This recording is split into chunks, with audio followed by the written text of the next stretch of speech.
Hey guys, coming up on the show today, we're talking about WeWalk, We Assist, and maybe I'll go We Assist. That's my turn.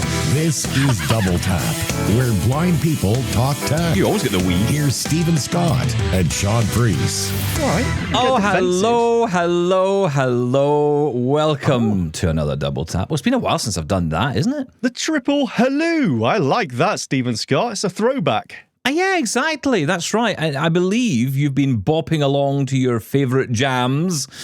I have to say, favourite jams to me, strawberry, raspberry, no bits. Love a bit of no bits. Can't stand bits in my jam. All right, leave it. Yes, I have, Stephen. So I believe you're referring to, in your weird retro way, to listening to music. And I got hold of the AirPod Pro 3s. Oh. Who knew? Who knew? I love them. I think they sound so nice. I've seen a few reviews, on YouTube and things where people are doing their first impressions and taking them out of the box. And they put them in and they say, oh no, what have they done to the sound? It sounds terrible. I do not know what they're talking about. I think these sound so nice. Now, is there a huge improvement from my previous AirPod Pro 1s? Yeah, I don't know, but they are nice sounding and they're great. I just wanted to say that, Stephen Scott. Yeah, but design difference as well, right? I mean, it's a slightly different design. Depending on, well, it is. Okay. It's a slightly, I don't even know how you would even describe it, but it's got more of a rounded feel, I guess, at the ear part. I'd say that the little button that you click on each stem is just a little bit more sensitive, which I like, because it used to be you really had to kind of force them to click them. You don't have to do that anymore. And you're absolutely right about the sound quality. I am a huge AirPods Pro fan, and I think they have they've outdone themselves. In fact, so much so when I was trying to buy them, I couldn't get them. Couldn't get them at all. I was in every store. I was checking online, could not get them, and they were just selling out everywhere. I think the AirPods Pro for sure were the big hit of 2025 for me from Apple. Lots of great tech come out this year, of course, from Apple, and maybe more will come. But I think this is the one that is just sort of blown me away, because the sound quality has improved. The what do they call it? I keep forgetting this. ANC. What does that stand for again? Active noise cancellation. That's the one. There we go. That has improved immensely. I was on a bus yesterday. I know, a bus. Me. And, there was a lot of music playing, people talking, making disgusting noises, as they will do on a bus. And, I know. And there I was, sitting there, and I just blocked it all out, turned on my ANC, and I disappeared off into a world of Anne Murray. It was wonderful. And yes, Who? She's still alive. I think that's right. Playing the latest jams there, Stephen Scott. Like about Anne Murray. You don't like Anne Murray? I don't know who Anne Murray is. I do apologize. Could I have this dance for the rest of my life? Anyway, I'll turn on active noise cancellation now. This is when you need it. Right, okay. I did the same thing. I was on the train coming back from You were on a Glasgow, train? Actually. I was on a train with other people. What? I was on a train and I turned on the ANC and it was just like everything just disappeared. Yeah. It was amazing. Now, I had ANC on the Pro 1s, and it was fine. Mm-hmm. But when they say, I think, what's the numbers they throw around? Is it 4 times as good? Something like that, yeah. You can feel it, right? You can really feel it. It was almost off-putting. It was like, okay, so quiet. I'm sat, total silence. It was cool. I do like them. And the other thing I like is the, what do they call it? The head gesture feature where you can shake your head. Is this for answering calls or declining calls? Yeah, exactly. And I also found it that on the workout buddy as well, when it's coming in and it's saying, oh, you're not running fast enough or whatever it's saying, if I shake my head, it will just disappear as well, which is nice. That actually, I didn't really think much of that feature when it was announced, but actually when you've got it, it's really cool. You don't have to speak, you don't have to reach up and, take the effort to tap that button on the stem. I know it's no effort at all, but you know what I mean? It's just so quick and convenient just to shake your head or nod your head. Really cool. There's a lot of things I want to talk about on this because Apple did send us a box of toys. Thank you, Apple. Mm-hmm. They Thank you, Apple. still love us, I think. And they sent us a couple of things. They sent us the AirPods Pro 3s, which you now have, which is wonderful. They also sent over the Apple Watch Series 11, which, I think I gifted to you. What do you mean gifted to me? Well, they sent it to me, but I gifted it to you to review. Is that not kind? Is that not nice? Well, I didn't pay for it. I'll give you that. I didn't. I also didn't really have to do much more than hand it to you because, you came to my house to pick it up. So really, in essence, really nothing I did was any part of it whatsoever. But, you got the Series 11 and you've gone from the Series 7 to the Series 11. Yes. So noticing a difference? A huge difference. Now, you say, do a review on the Apple Watch, and it's kind of difficult because it's like trying to do a review on a new phone. Yeah. Because it's basically everything's the same. The software, you could talk about the differences between different OS versions. But when it comes to the hardware, yes, the Series 11 Apple Watch, I'm wearing it right now, is slightly thinner. It feels like the screen's a bit bigger. It feels like I've sat on it and flattened it out a little bit and the screen's a little bit bigger and it's a little bit thinner, but not massively from my Series 7. So there's not a huge amount of difference there. The thing that I'm noticing is the responsiveness. It is night and day from the Series 7 to the Series 11. Now, you may say, well, of course it is. It's a 4-generation difference. But if you've updated from, sometimes you can update from a previous generation to the next generation and not notice any difference at all. Yeah. With this, because of the 4-generation skip, it's night and day. And I went back to the Series 7 the other day because I was setting it up for Sarah. And it was just so frustrating. And using this, just doing something like pressing the digital crown to bring up the list of apps and swiping through it, it just feels like, oh, this is how it's meant to be, rather than swipe and wait, even if it's half a second. That lag does start to frustrate you. So, you've passed on that frustration to your lovely partner. Well, yeah, because she's updating from a Series 6. So she's going to notice no difference at all, actually. At least it's consistent. Yeah, exactly. Well, she can buy her own if she wants it. She's not getting this one, I'll tell you that. But as with all technology, how much of a difference you're going to notice. If you're updating from a Series 10, would you notice a huge difference? Honestly, I don't know because I didn't have one. I would say only slight difference in terms of battery. I think they've improved the battery on the 11 versus the 10. The 10, for me, the battery life was pretty horrible. But the 11 seems to have fixed that. They certainly talked a little bit more about the battery and how they'd improved it. So, yeah, I think that's the key difference there. Everything else is the same. I mean, any new features that were coming along are going to roll out to the 10, I think the 9 as well, and the Ultra Watch 2, as well as the Ultra Watch 3. Which is the blood pressure, isn't it? Or hypertension, whatever they call it. Which isn't available everywhere yet, right? Because it still has to be approved. No, we don't have it yet. I don't think Canada has it yet. I don't think Health Canada have ratified it. I don't even know if it's out in the US yet. Oh, right. I don't know. Yeah, I don't know. Someone can tell me if that's the case, but I don't think it's out there yet. So, yeah, it's one of those, it has to go through the various health, whatever it is, regulators in the various countries before it can be rolled onto these devices, which is a good thing, But like you say, that is coming to previous generations of the Apple Watch. Yeah, anyway, exactly. Isn't it? So you may not, that's not the must-have feature for the upgrade. Well, not for the upgrade, no, definitely not.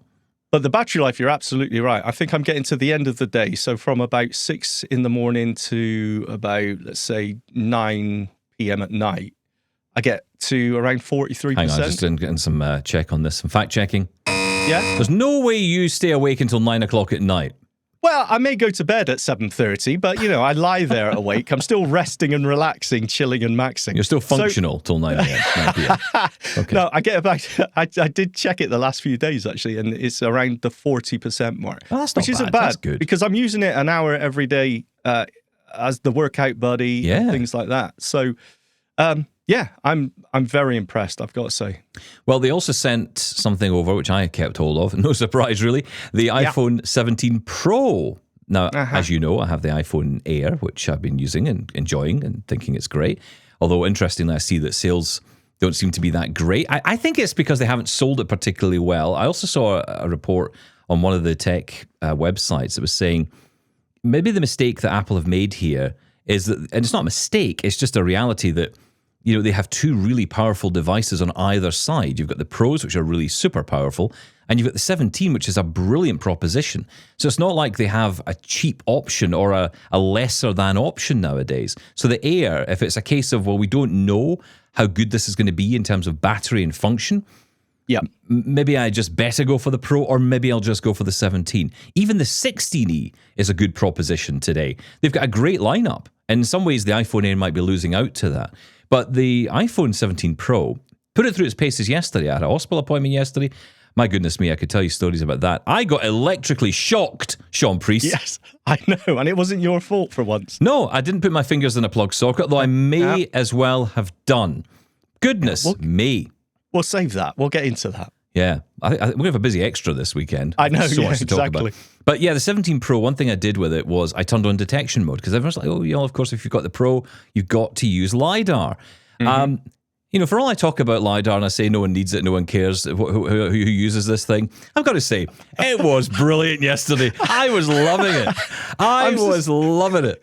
I'm waiting for the who knew? So there I am trying to find my way into this hospital. And it's one of these, we have a hospital in the city of Glasgow, which is like they call it a super hospital. So it's huge. And a lot of cities now have these, I guess. But here in the UK, they've done this where they have these big super hospitals where it kind of brings in all the kind of services into one massive building. And trying to find the door to this place in previous attempts has been horrific. You just cannot work it out. It is like walking into an airport. It is huge. Yeah. And I thought, okay, let's get the door detection on. But what I didn't realize was, because I've never really used these features until recently, was that you can have multiple detections on at the same time, detection modes. So you can have scene, you can have people, you can have door, you can have text. You could just turn them all on if you want. Yeah. It gives you a heck of a lot of information. But I turned on scenes and door, and that was able, the phone very quickly was telling me someone was walking across my path, which I thought was amazing. It was saying a woman walks in front of you. It was telling me there were bicycle rack in front of me as I was walking along. It was telling me roughly where I was. And then it said door detected. And, as you sort of move the phone around, it starts to beep. I was wearing my Meta Ray-Bans. I wasn't getting any sound, like directional sound from it. It was just kind of beeping in the sense of, you're like a locator beacon almost. Just, we're getting close. When you're in front of it, I believe. Yeah. So I kind of was working out that I had to sort of point it. So once I was pointing the phone at the door, yes, I could then kind of follow that. So that's what I was doing. And then it says 7 feet. That's right. 6 feet. And it told me the type of door. It told me it was a sliding door. That's cool. And then it said second door ahead. So there must have been another one inside. And then I was inside. And then it said I was inside a subway station, which I thought was rather amusing. But I suppose the environment being as it was, it probably did look a little bit like a subway station as far as the phone was concerned. It was very busy, lots of people around, and it was saying that. It was telling me lots of people, subway station, that kind of detail. How responsive was that? Oh, instant, instant. When that woman walked in front of you, it was straight away, was it? Yeah, I mean, I didn't see her, to be fair, but, it was... I'm assuming you heard her footsteps. Yeah, that's the only problem. I will say this, that's the only problem with the Meta Ray-Bans when you're wearing them. You kind of, and also because I was using it for the first time, you kind of tune out to your surroundings a little bit. You're kind of listening just to that. In fact, someone came up and said, hello, can I give you any assistance? I didn't even know they were there until I was able to figure out how to turn the detection mode off. I'm going to have to get some shortcuts put in to do that more easily. But yeah, it was really interesting because when I went in, it was able to read the signs. It didn't read arrows though. That's the problem. So it said reception, but it didn't tell me which way reception was. So then I was scanning around, and then all of a sudden it said reception desk. And I thought, oh, wow. So I walked to that, and that is how I found the volunteer who helped me get on my way. But I was very impressed. And I'm talking instant response here. There was no sluggishness at all. So that's it. I've decided everyone should buy an iPhone Pro. That's it. I've changed my mind. Everyone dump whatever you've got, throw it in the sea immediately. Go to an Apple store near you and buy an iPhone 17 Pro. You can thank me later. Or wait, you could thank me now. Stop it. If you go back to your... Have you got a 16 Pro? Yeah, I don't have a 16 Pro, no. I've got 16, which does have some of this in it, right? It's got some detection modes in it. Yes, LiDAR is only needed for things like going back to the door detection, how far away you are from it. is strictly because of that LiDAR. It can 3D map. It can tell distances of objects. So that's what you need it for. But other things, such as text, you don't need LiDAR. And I think scenes as well might be in there. I need to check. I think to check that. Scenes wouldn't need LiDAR. No. And it may even just miss out on some information. And to be fair, the scenes, responsiveness. The scenes alone could probably have done a lot of the work. I mean, door detection was great. I won't lie. That was very good. But the scenes alone, if you were trying to find, like, as I say, a reception desk, I was blown away that it said that. As soon as it said it, you know, that way you just go, oh, wow. Yeah. Okay. Then I always think, is that actually true? Is it? But hey, what have I got to lose? I'll take it. I have no idea how it would know that, unless it said reception desk, perhaps on the wall or something. Yeah. I don't know. But, you know, it was just so interesting that it did that. But my point is that, are you saying you were blown away because of the iPhone 17 aspects here? Or is it just because this was a situation where actually LiDAR just worked really well? I think a bit of both, to be honest. You know, because how often, I always forget LiDAR is there. You know, I always go, of course, you know, Be My Eyes or Ira or, you know, WhatsApp audio call somebody and start the video call to help me about. And I never really think of LiDAR. That's so strange. Yeah, honestly, I would seriously check it out. If you've got an iPhone 17 Pro, I mean, the one thing I will say is that, and we've talked about this before, the way that it's implemented into the magnifier app is part of the issue, I think, for discovery. So it's not like a natural place for someone with no vision to go. Low vision, yes, but for someone like me who's never going to use a magnifier, would never have a need for a magnifier, there'd be no value for me in going into that app. So, you know, you might not even know the features in there. So it'd be nice if they could break that out. And they have in a way, haven't they? Because they've added it to the rotor now. You can go, and I need to set that up. That's something that's not set by default. So you've got to go in and set those things up. But you know what, it is well worth testing out. And like you say, and you know, I'm kind of jesting a little bit with the whole, you know, go out and buy an iPhone 17 Pro. You don't need to if you want things like scenes and text recognition. I mean, the text, the speed of reading. Have you tried this recently? It is so quick. I have. I'll be honest with you. I thought Seeing AI short text feature was faster. I mean, by millimeters though? Millimeters? Milliseconds? Back to distance again. Milliseconds, surely.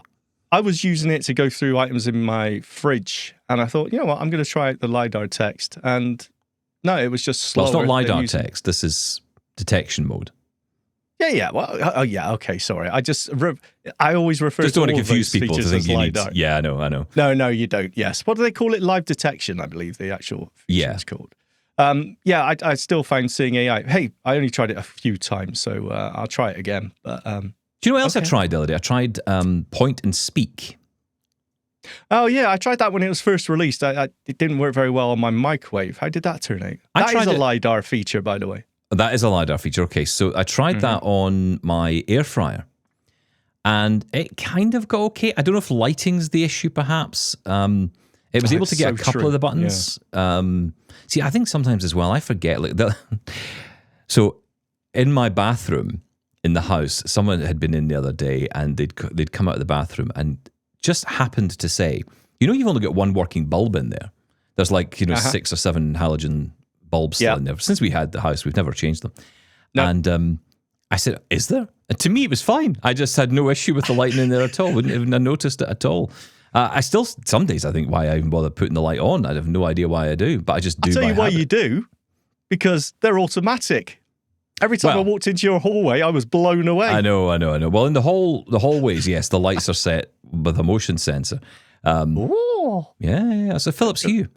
So I bought the little, the little motion sensor. Yeah. And I obviously had to screw it into the wall, which meant I took a hammer and a screw and bang, and it's all fine. Still there. Well, in the latest Philips Hue updates, doesn't it now just go off the light bulbs as your motion detector? Only if you buy the new Hue Bridge 2, I think. You got to buy the Hue Bridge 2? Hue Bridge 2. Sound like I'm in a...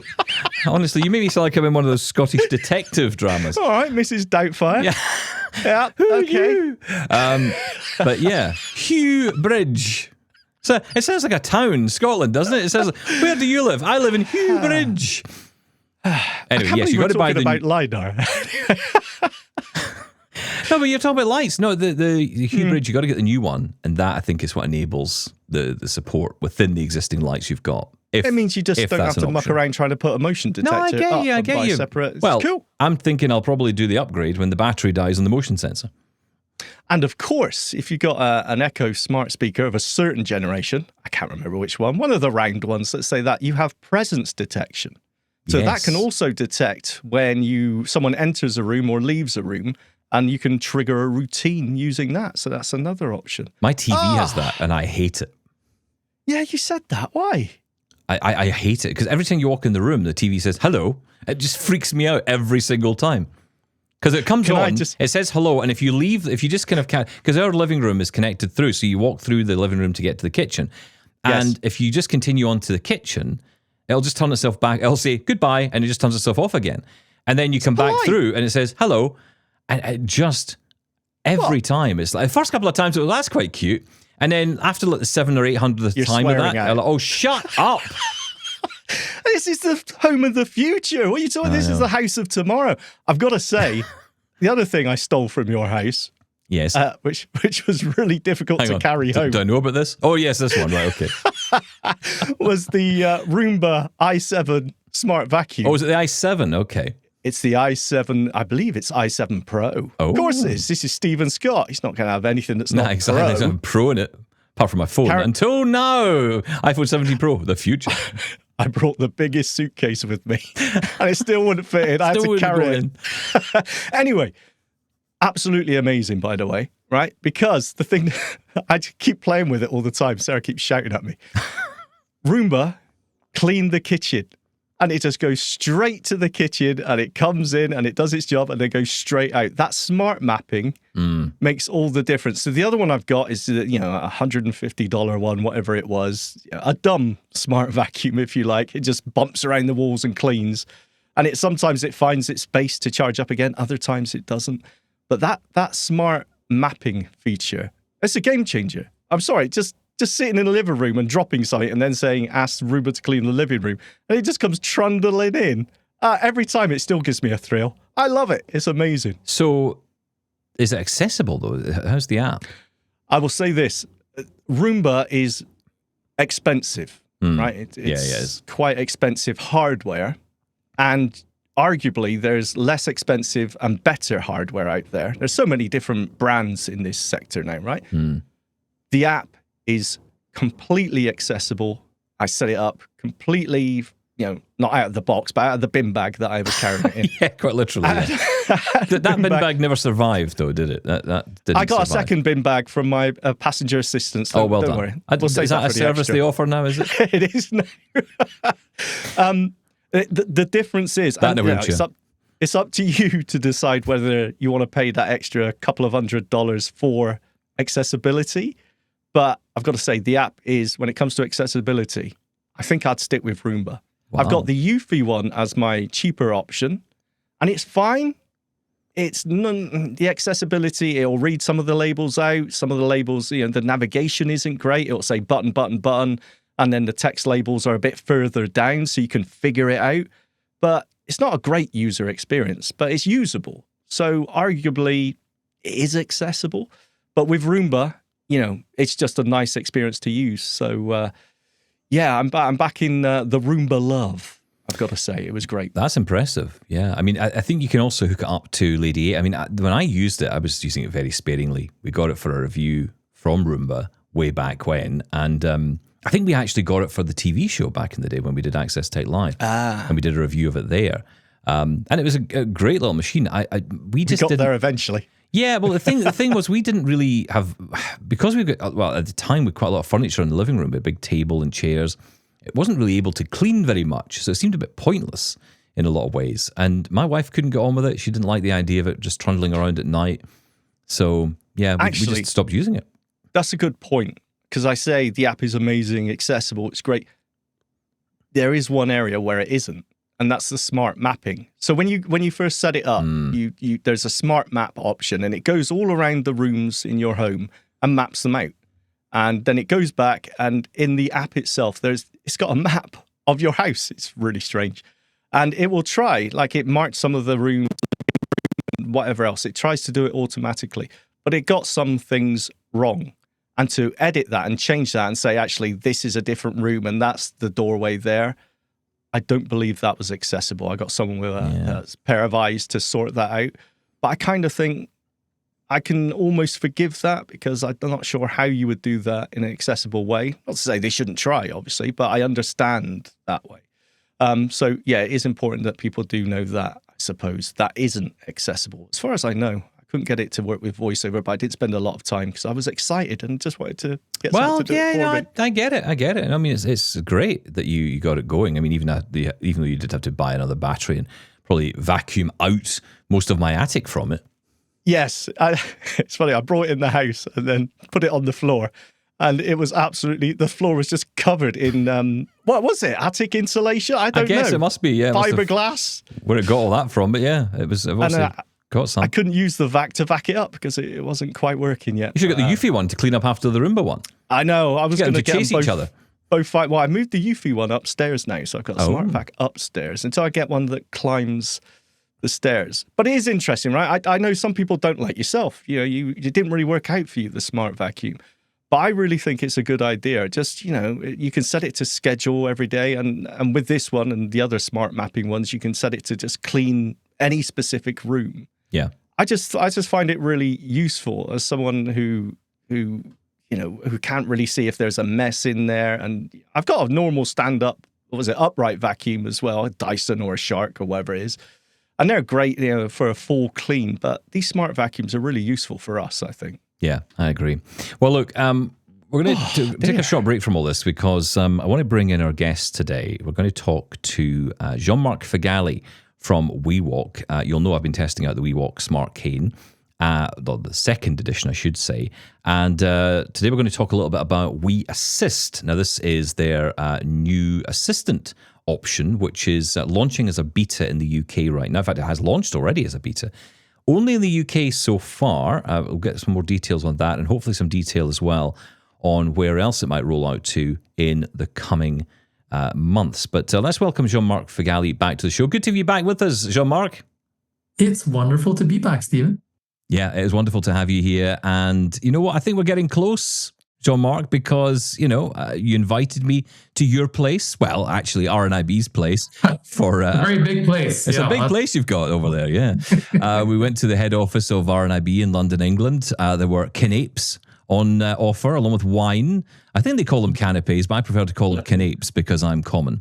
But yeah, it was great. I didn't agree with that. I'm just, you know, whatever floats your boat, right? Canapes, canapes. That's whatever, but no, it was very posh. That's all I can tell you. But it was a wonderful day and a great opportunity to talk about WeWalk. And it's interesting, since doing that and since being at the event, talking about it on the show, and of course now being featured in one of the ads that you have, or one of your featured videos. I don't know if you've got an ad necessarily, but certainly one of the featured videos that you have now on your YouTube channel, which I have to say thank you for inviting me into that. A lot of people have been in touch with me saying, okay, now we're starting to take this WeWalk thing more seriously and we're a bit more interested because you seem to really like it. And I'm like, yeah, I do. I am seriously using this device every single day. I am really enjoying using it. You're not paying me to say that, Jean-Marc. I'm saying that because I genuinely believe it. You did, however, very kindly send me the cane to try. And you know, I said this on stage. And I've said it here on the show as well, but I'll say it again in front of you. You know, I get lots of technology sent to me. And that's great and it's wonderful. But a lot of it ends up on a shelf or in a drawer. Not all of it, obviously, but sometimes some of these devices do, and in particular when it comes to smart mobility. But I think you've managed to do something really smart here with the WeWalk Cane. And that's partly, I think, because you're so keen on listening to the community. That was something which I was quite critical of you of at the beginning with the first edition. I thought, they haven't listened to the community on this. Second edition, you turned it around. And we're seeing that now in the updates that are coming through. When there's an issue, it's resolved quickly. Many of the criticisms people had at the beginning of the WeWalk Smart Cane 2, they've now gone because these issues have been fixed. So, you know, I just want to say congratulations to you. Yeah, no, thanks, Stephen. I mean, with a voice like yours, we will happily listen to the community if that if that's what it takes. No, but I'm really glad to hear that you're sort of using it and making the most of it. I mean, that's what keeps us going. We love it when people sort of genuinely use their WeWalk. But almost on the flip side of it, sometimes we tell people, "Hey, don't use your WeWalk. We want you to use it as a cane." And people think, well, that's a weird thing for a tech developer to say, but that's the whole point of our device. It's a product that you don't have to force yourself to use. It's your everyday cane. You take it out, you use it. And if you find yourself in a bit of a pickle, you've got upper body obstacles, you want to sort of get to a new place apart from the usual everyday, then hey, at least it's, right there by your side. And I'm glad that sort of you get that. And I think we're getting a lot of users now across the globe that are really beginning to understand, what WeWalk is. And of course, a massive thanks to the people that believed in us. I mean, with version 1, it was our first generation product. We were sort of testing it, is this what people actually want? And people have said, yes, if you can make it better.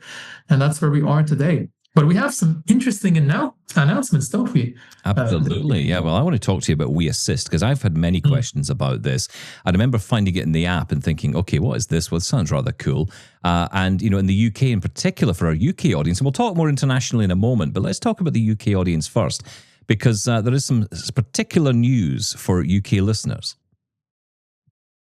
Yes, and that is WeAssist. So before I even jump into what WeAssist is, let's sort of go back a few steps and talk about why WeAssist even came about.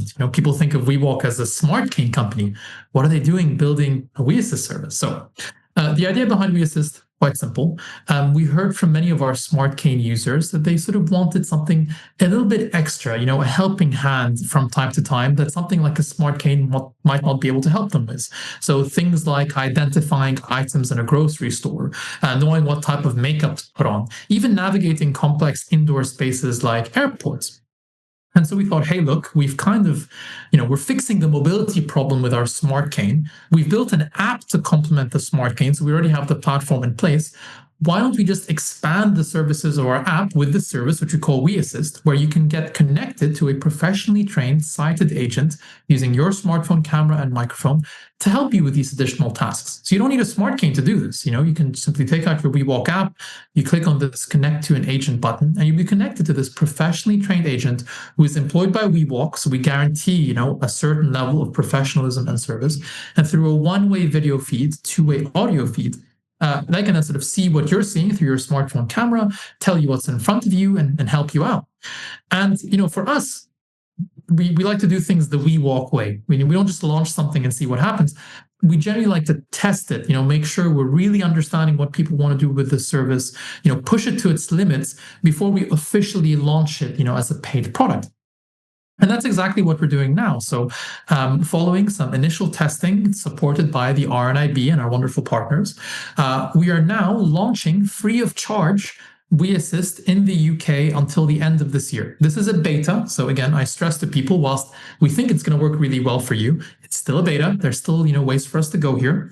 But it's free. You simply download the WeWalk app, sign up or log in, click the connect to an agent button, and you'll be connected to one of our wonderful agents, again, trained by us, to help you just get through your everyday.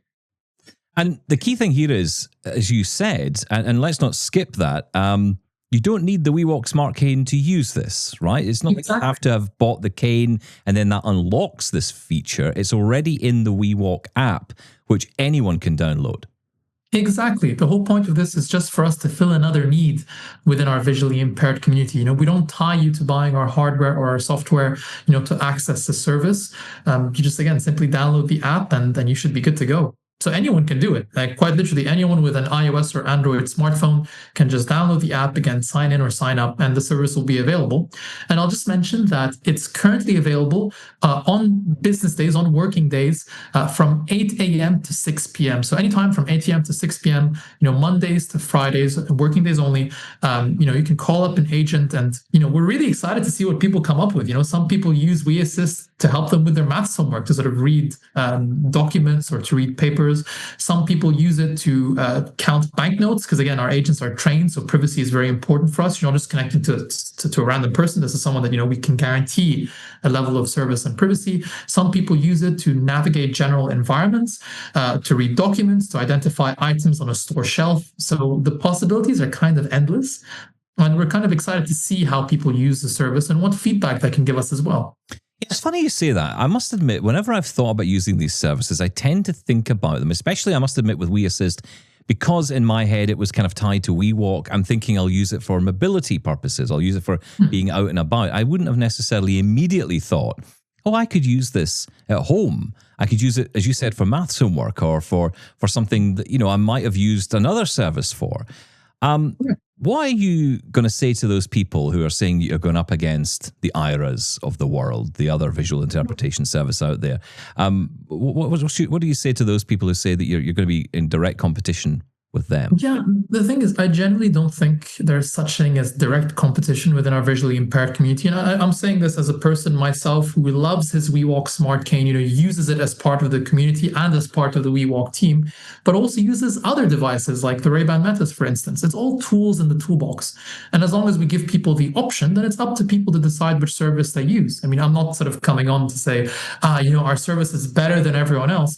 Not at all. It's just providing people with that extra option. And hey, look, I think there's plenty of us, there's plenty of visually impaired people out there who, can really benefit from this service. So there really is a spot for everyone. One thing we've noticed, for instance, is IRA's great, but it tends to be primarily US focused. And there's a bit of a gap here in the UK as, to this general purpose system. The nice part as well, because we have a partnership with the RNIB, we are kind of making our service more and more UK focused. So for instance, we just finished a trial with Transport for London where we were testing the WeAssist service on the London Underground. Now, we're not rolling it out yet. This was just simply a trial just to see, what the service can do. Can someone actually navigate an underground station with something like WeAssist? And we found in our controlled testing that yes, they can. So it's kind of like our UK version of that, where, we're sort of playing around with it, pushing it to its limits, seeing what we could do with it, and now opening it up to everyone else to see how they will push it to its limits and how they will use it to, get a really good experience. Now, we'll talk about cost in a minute, because you say it's free, but I wonder how long it will be free, Jean-Marc, because, these things cost money to run. So we'll come to that in a moment. I'll ask you that in a moment. So I'm telling you in advance what my question is going to be. I don't do that very often. But one thing I do want to ask you about is the international side of it. You say this is a UK offer at the moment for that free option at the moment. What about other countries at the minute? Where else do you serve? Yeah. So currently, we do have international partners that use WeAssist. For instance, in Turkey, we have beauty companies and that actually use our service as well, which is great. Hotels even. So we have different, these very interesting use cases. I think we even once did a makeup workshop using our service as well, which again we weren't expecting to do with Oriflame, but it went really well and kind of showed us that hey, a service like this could really fill in this bit of a niche. Did you take part in that one, John? Mark, did you get a makeup tutorial? I could say I didn't need it, but now.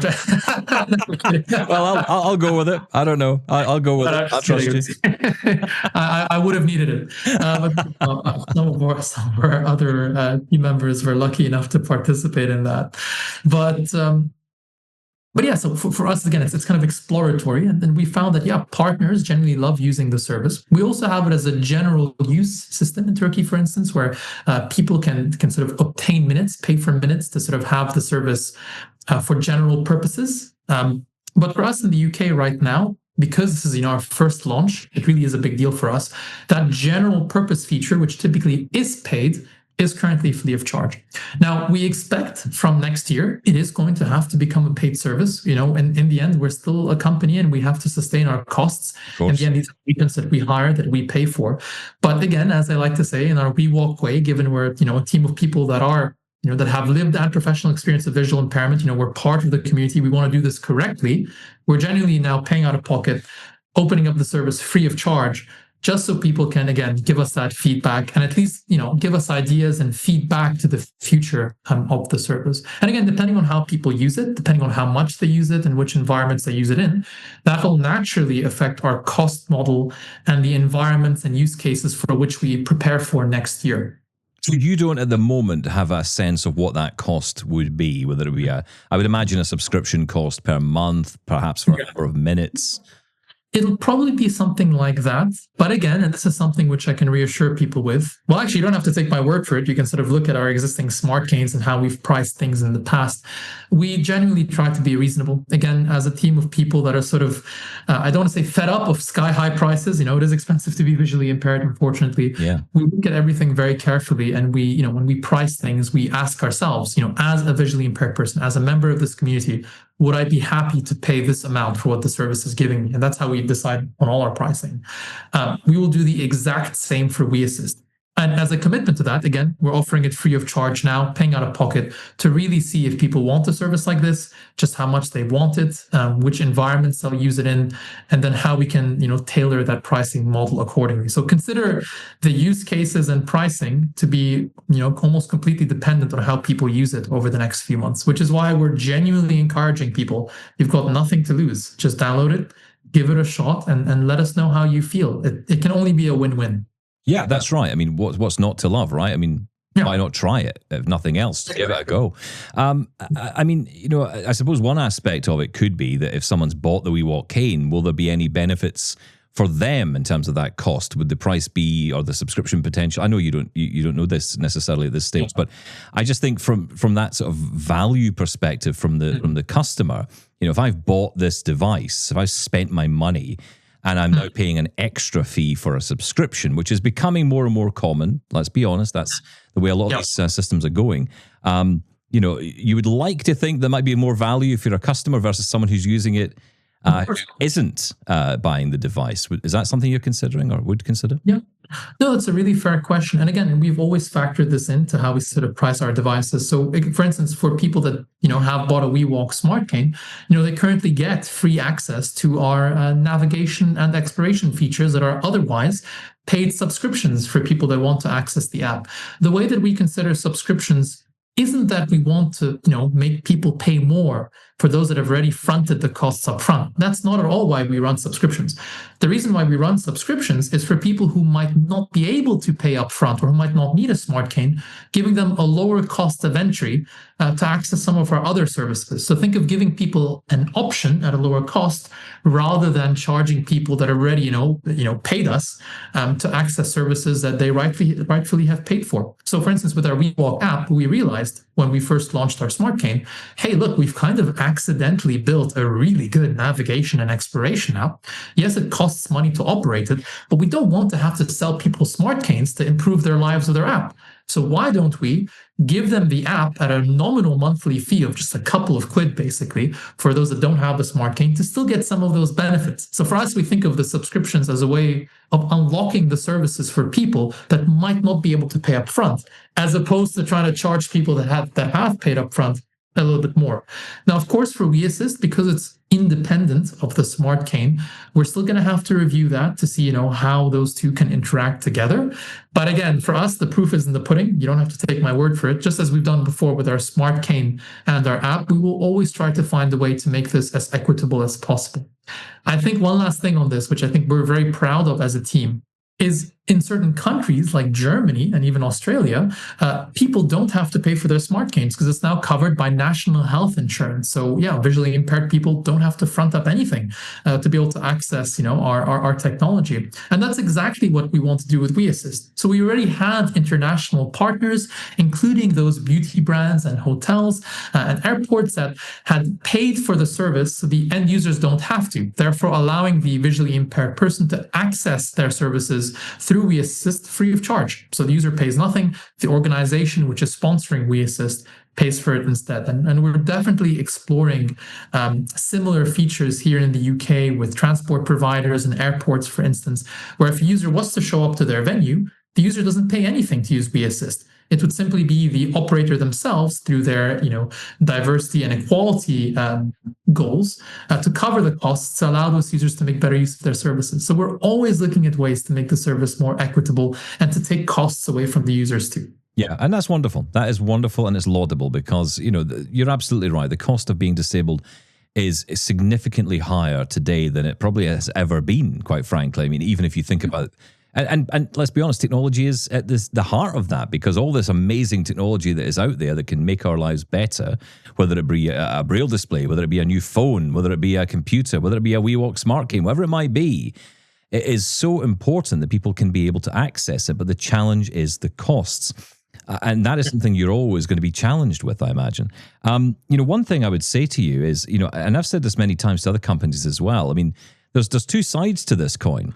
It's a difficult area to navigate. Ironically, we're talking about navigation, but this is difficult to navigate because on one hand, you've got a bunch of people who are out there who are blind, who've got money because they're working and maybe they've saved up their welfare checks, whatever it might be, and they're able to buy whatever they want to buy. And that's great. On the other side, you have a pretty large majority of that number unable to do that because they just don't have the option. And I wonder if there's some kind of middle ground here that says, okay, there is a fee which needs to be paid, and perhaps people like myself, for example, could pay a little bit extra by choice, obviously, not forcing people to do it, but saying, if you would like to, almost pay it forward for someone to have access so that another blind person could actually get access to this service when, I'm getting access to it and so can someone else. I think we as blind people can give too. And I think that's the other side of this move towards empowerment that I'm always pushing, which is, blind people can do it for ourselves. On one hand, yes, we can, but on the other hand, we can help each other along the way. And that's one way we might be able to do it. That's such a good thought, Stephen, and we're fully on the same page. And what's beautiful is we've already had examples of people sponsoring, We Assist minutes for our international users to use the service, to kind of pay forward the service. And we love seeing that. I mean, that's really the whole point of the service. I think for us, going back to that topic about like competition and what's out there, it's not about one being better or cheaper or more expensive than the other. It's just providing users with the option, which price tier works for the user. And it doesn't have to be limited by what the user can afford, but rather what the user actually wants to do. For instance, some people buy our smart canes and they just use the obstacle detection. Some people might not need all the navigation services, but for them, that price point was worth it for them because that obstacle detection gave them the confidence to go out, to maybe get employment, to really change their life around. And that's kind of how we work with our products, not just in our smart cane, but also with We Assist, which is, what do people actually want to do with their service? And what can we as a company do to A, give the user the option, but B, to work with other organizations, corporate sponsors, and donors to help them also support our visually impaired community. What about the hours? Because you say 8 till 6 at the moment, Monday to Friday, there's business hours. A lot of people will want to use this service beyond that. Obviously, right now, it is in this, I guess you would call it trial, beta phase, whatever you want to call it. Would you plan to extend those hours once you move to a paid service? Mm-hmm. So again, it depends on the feedback. So again, I'm kind of hinting to everyone, if I haven't made it clear before, do download it, give it a shot, and let us know. And if enough people tell us, well, hey, look, this is great. I get the idea, but I would probably use the service more. Maybe some people might say, well, hey, look, I really like cooking dinner. And I tend to cook dinner at 7 to 8, and I really want to use We Assist to do that. Then we will take it on board, and we will accordingly think about extending the service. So it's all going to be based on user feedback. I don't want to make any promises now, but of course, ultimately, the end goal is to make this a fully encompassing 24-hour service that people can really make the most of. But of course, Rome wasn't built in a day, neither was We Assist. It's going to take this initial free of charge period where we take on board that feedback to make sure we're not unnecessarily increasing costs or burdening agents if users aren't going to use them. Okay, so let's break it down for people. Obviously, we have listeners all around the world who are interested in these services. So we're talking today about the UK specifically, this We Assist trial, if you like. That is open in the UK. The We Assist service outside of the UK, so US, Canada, Australia, is it open there at the moment? So we're not quite there yet. We definitely want to make sure we stay lean, mean, and clean in terms of our UK launch. So we're currently fully devoted to launching it properly in the UK and only covering UK demands and needs within this, period, within this time zone.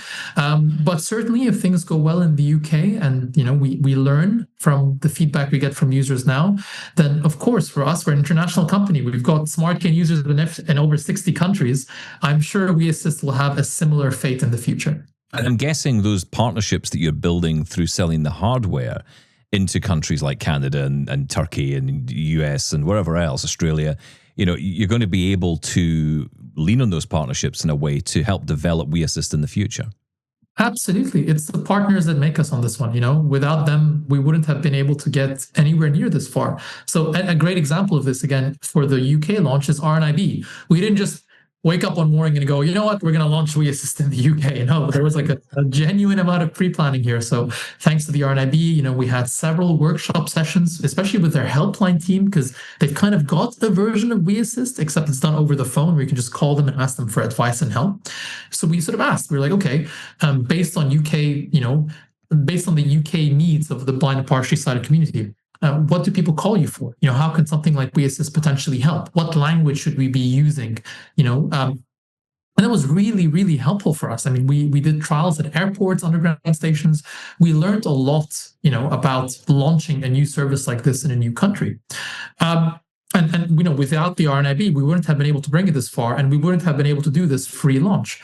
But that partnership really catalyzed the WeAssist service. And again, we've got lots of partners like the RNIB internationally. We've got the CNIB in Canada. We've got Vision Australia in Australia, Rheinecker Vision in Germany. So lots of great partners that are already kind of eager to replicate the success of this using UK as a case study. I know that the reason that we use smartphones for a lot of these kind of services is because it allows the agent to be able to see whatever the person is trying to do. But would there ever be a reason, do you think, and I'm just throwing this out there, but would you ever be imagining a situation where you could use something like an Amazon Echo or a Google Home for something like this to be able to connect with people for tasks in the home? Would that even work? I don't know. I'm just putting that out there. Yeah, no, it definitely would. And this is a little bit top secret, but we are exploring this. I will say that. So we are already looking at ways to make this even more efficient. So you don't just have to rely on your smartphone. Of course, there's still time, so can't give too much away here. But, we're always looking at ways to make the service even more streamlined, looking at potentially new hardware, new software use cases. But again, this is all going to come from your feedback. So that would love to see people's reactions and use cases. I suppose I just immediately think of someone at home who perhaps, could really benefit from this and may not be a smartphone user, or someone who doesn't feel comfortable using a smartphone in that way. Yeah, absolutely. So many other ways we can connect these days. Of course, now many of these devices have cameras in them themselves. So, there's potential routes there. It's very interesting to talk to you as always about this. I love to see the growth of the service, what you're doing, from hardware to software, and now into WeAssist. It's really interesting to talk to you. Any plans for new hardware, or is that all under wraps? Well, you're going to have to bring me back on the show again, Stephen. Okay. There's always going to be... When we talk toys, I'm happy. So you're welcome on anytime, Jean-Marc, anytime. I really appreciate it. Thanks for coming on. No, thanks so much, Stephen. And it's always a pleasure to be on here.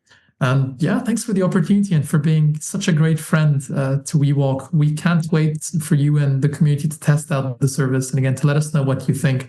And just again, a massive thank you to all our wonderful partners, especially the RNIB, for really bringing the service to where it is today. It won't just be us that will be listening to you, but to the tens of people now from the RNIB and our wonderful partners across the UK that sort of helped get us where we are today. So yeah, sky's the limits. Definitely get downloading and get using the service. Yeah. Thank you, Jean-Marc. Great to have you back on the show. And, it's great to hear from him. And I think get some more clarity on what WeAssist is, how it's going to work. I was unsure of a lot of this, Shaun, and I think we've got a lot of good answers there.